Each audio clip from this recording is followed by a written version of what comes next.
नाशिकच्या येवला तालुक्यातील देवळाणे येथे शेतकरी दाम्पत्यावर मध्यरात्री ॲसिड हल्ला झाल्याची धक्कादायक घटना समोर आली आहे। या ॲसिड हल्ल्यात शेतकरी दाम्पत्य गंभीर जखमी असून जखमींवर येवल्यातील एका खासगी रुग्णालयात उपचार सुरू आहे। यातील एकाची प्रकृती चिंताजनक असल्याची माहिती सूत्रांकडून मिळाली आहे। अधिक माहिती अशी की नाशिकच्या येवला तालुक्यातील देवळाणे येथे बोराडे वस्तीवर रात्री 11:30 ते 12च्या सुमारास शेतकरी भाऊसाहेब बोराडे व त्यांच्या पत्नी कांता बोराडे घराच्या टेरेसवर झोपेमध्ये असताना अज्ञात व्यक्तीने त्यांच्यावर ॲसिड फेकले अशी तक्रार पोलिसात करण्यात आली आहे।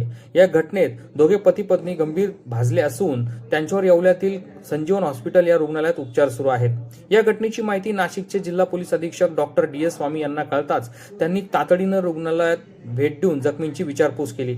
या प्रसंगी मनमाड पोलीस उपविभागीय अधिकारी बाजीराव महाजन, तालुका पोलीस निरीक्षक संदीप मंडलिक हे देखील उपस्थित होते। दरम्यान अज्ञात व्यक्तीविरोधात येवला तालुका पोलिसात गुन्हा दाखल करण्यात आला असून पोलिसांनी तातडीने आरोपीचा शोध घेण्यासाठी पथक देखील तयार केले आहे। घटनास्थळी श्वान पथक, फॉरेन्सिक लॅब तज्ञांनी देखील भेट दिली असून सर्व बाजूने कसून तपास केला जात आहे। या घटनेमुळे येवला तालुक्यातच नव्हे नाशिक जिल्ह्यात देखील खळबळ उडाली असून या ॲसिड हल्ल्यामागचे कारण काय याचा शोध आता पोलीस घेत आहे। DS पॉग bureau report Yeola. काय घडलं आणि काय आता तुमची परिस्थिती? काल रात्री 9:30 वाजता आम्ही गच्चीवर झोपायला गेलेलो होतो। अचानक 11:30 वाजता माझ्या मिस्टरांच्या अंगावर असं औषध फेकल्यासारखं त्यांच्या डोळ्यावर पडलं आणि ते लगेच आरडून उठले का मला काही दिसत नाही, माझ्या अंगावर काहीतरी औषध फेकलं। मग आम्ही आरडाओरडा केला, ते माझ्या अंगावर पण पडलं, मग त्यांना मला उठूस्तवर ते माझ्या अंगावर पण पडलं।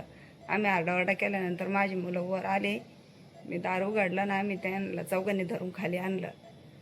तर बाकीचे आरडाओरडा केला होता, बाकीचे वस्त्यावाले बी आले, माझे देर सासरे ते त्यांनी आम्हाला गाडीत टाकून इकडे आणलं दवाखान्यात हॉस्पिटल।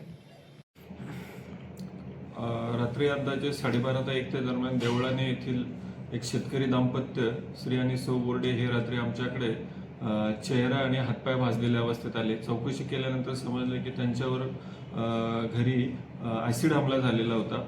त्यापैकी श्रीयुत बोर्डे यांना चेहऱ्याला आणि छातीला तसेच हाताला गंभीर स्वरूपाच्या जखमा आहेत। सुरुवातीला परिस्थिती दोघांची अतिशय गंभीर होती, परंतु ट्रीटमेंट चालू केल्यानंतर आता ती परिस्थिती सुधारली असून आता दोघांचीही शारीरिक ज्या इजा आहेत त्या बऱ्यापैकी कव्हर होत आल्या आहेत आणि परिस्थिती आता स्थिर आहे।